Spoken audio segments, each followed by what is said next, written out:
How to join WhatsApp group with link. First of all, you need to get a WhatsApp group invite link from the group admin or any member who shares it with you.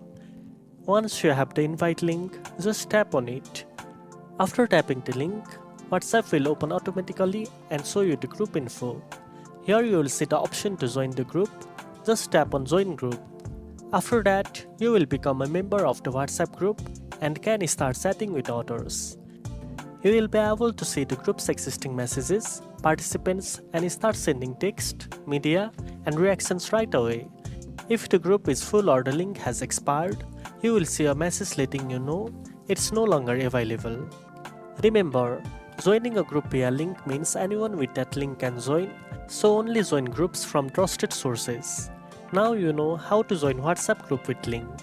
If you found this video helpful, don't forget to like, share, and subscribe for more tech tips.